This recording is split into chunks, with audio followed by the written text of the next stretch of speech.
Imagine um templo perdido nas montanhas nevadas do Japão. O silêncio é absoluto, quebrado apenas pelo assobio do vento entre os pinheiros. Dentro do salão principal, envolto por incenso, repousa uma figura dourada. Um monge, com o corpo cruzado em lótus, olhos semicerrados e rosto sereno. É uma estátua, dizem os visitantes. Mas alguns juram que, ao observá-la tempo suficiente, ela pisca. Outros afirmam ouvir respiração, fraca como o sussurrar do bambu. O templo se chama Dainichibu, e dentro dele repousa Shinyokai Shonin, um monge que morreu há mais de 200 anos. Mas seu corpo está ali, intacto, consciente, vivo.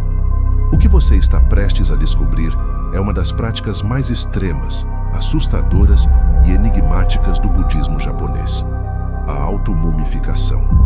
E mais que isso, o misterioso processo de transformar um corpo humano em estátua viva, com o propósito de alcançar a imortalidade espiritual. A prática que tornou isso possível chama-se Sokushinbutsu, literalmente, tornar-se Buda neste corpo. Era uma via tortuosa, dolorosa e solitária. Apenas os monges mais disciplinados se atreviam a tentar. Primeiro, começavam uma dieta radical, chamada de Mokuji Kigyo, nada de carne, arroz ou cereais, apenas sementes, raízes, cascas de árvore e pinho. Isso por 1000 dias. O corpo precisava secar por dentro, para impedir que apodrecesse após a morte. Depois passavam a beber um chá venenoso feito da árvore urushi, a mesma usada para fabricar laca. O corpo se tornava tóxico até para as bactérias. A dor era insuportável, mas era preciso. O monge então se isolava em uma pequena tumba de pedra ou caixão de madeira. Sentado em posição de lótus vivo, com apenas um tubo de ar e um pequeno sino, ele meditava até a morte. Tocava o sino todos os dias. Quando o som cessava, selavam a tumba. 1000 dias depois, ela era aberta. Se o corpo estivesse intacto, sem apodrecimento, o monge era considerado iluminado. Se não, era enterrado com honra. Os registros históricos são escassos, mas falam de 8 monges que alcançaram o estado perfeito de automumificação no Japão. Eles são reverenciados até hoje como verdadeiros Nyorai, Budas encarnados. Um deles é Tetsuryukai Shonin, encontrado em perfeito estado após mais de 1000 dias selado. Seu corpo não apodreceu.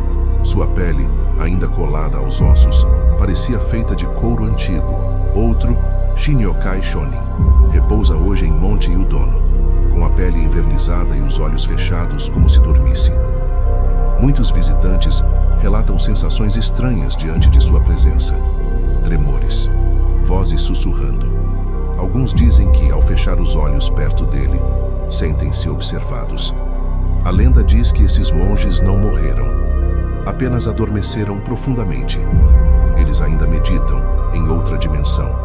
Seus corpos são apenas âncoras no mundo material. E aqui começa o verdadeiro mistério.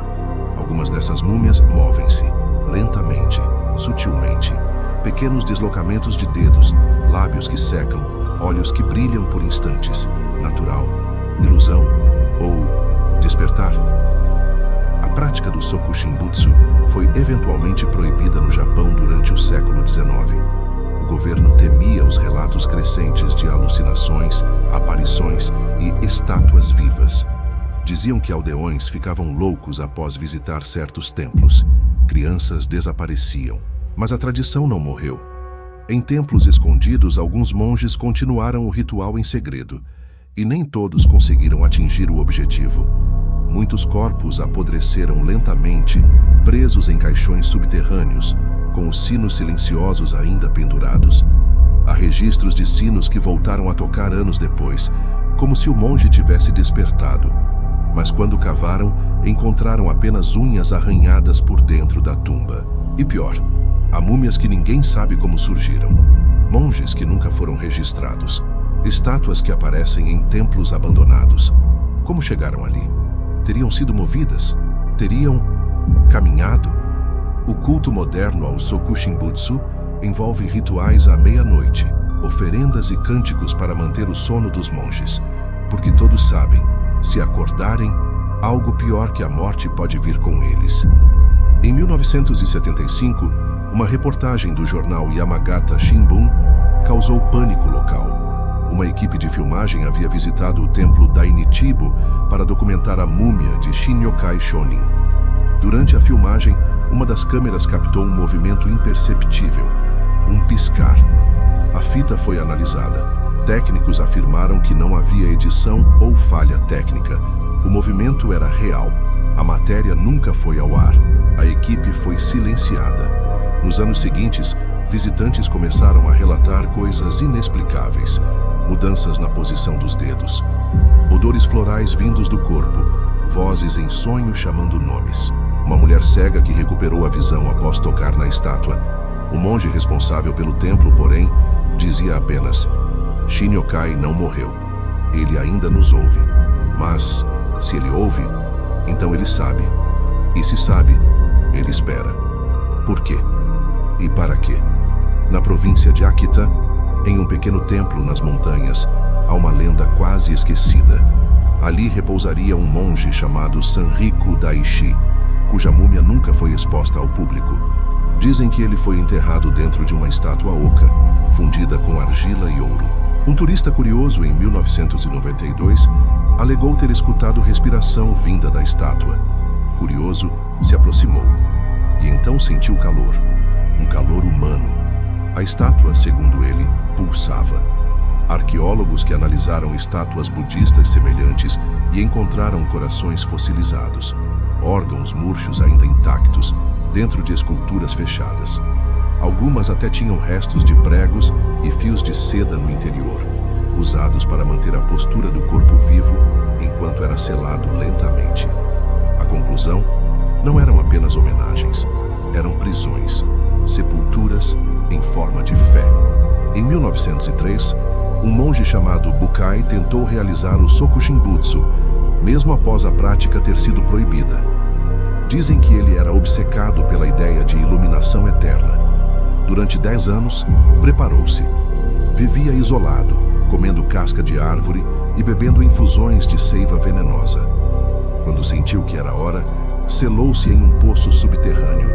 Levava consigo um sino e um tubo de bambu para respirar. Após 5 dias, o sino parou, mas ao escavarem, não encontraram nada, nenhum corpo, nenhum osso, nenhum pano, nada. A cripta estava vazia, mas nas paredes havia símbolos esculpidos que não existiam antes. Letras tibetanas, desenhos de olhos, chamas. Alguns acreditam que Bukai conseguiu algo ainda mais poderoso que a mumificação, a transcendência literal. Ele teria deixado o corpo, ou levado-o com ele. Na Tailândia, esculturas semelhantes foram encontradas em florestas, algumas com rostos sorridentes, mas com dentes humanos reais. Cientistas descobriram que não eram apenas estátuas. Haviam corpos lá dentro. Em templos clandestinos, monges criavam esculturas com múmias misturadas a cimento e resina, para parecerem apenas imagens de adoração.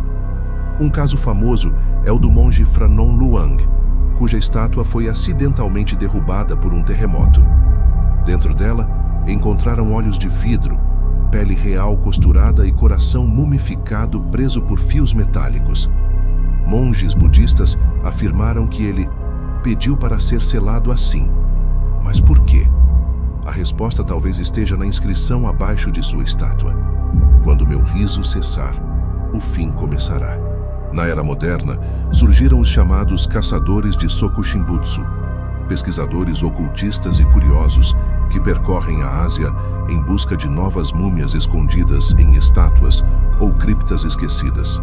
Alguns alegam ter encontrado estátuas asiáticas com olhos que seguem o observador. Outros relatam ataques noturnos, terrores do sono, maldições súbitas. Um caçador chamado Lucien Mao desapareceu após dizer ter encontrado a última estátua viva em um templo abandonado no Vietnã. Seu diário, porém, foi encontrado. Nele, uma única frase: ela piscou. Em certos mosteiros, os monges mais velhos acreditam que os Sokushinbutsu não são apenas relíquias, são guardiões adormecidos. e que um dia todos eles irão se levantar ao mesmo tempo. Esse dia seria chamado de Mukushin no Hi, o dia do retorno silencioso. Diz a profecia que nesse dia todas as estátuas sussurrarão ao mesmo tempo, as flores secarão, os sinos tocarão sem mãos, e então eles abrirão os olhos e caminharão novamente. Se você algum dia visitar um templo e vir uma estátua que parece humana demais, se ela te observar de volta, apenas feche os olhos e não responda se ela te chamar pelo seu nome. Somos um mundo orientalista,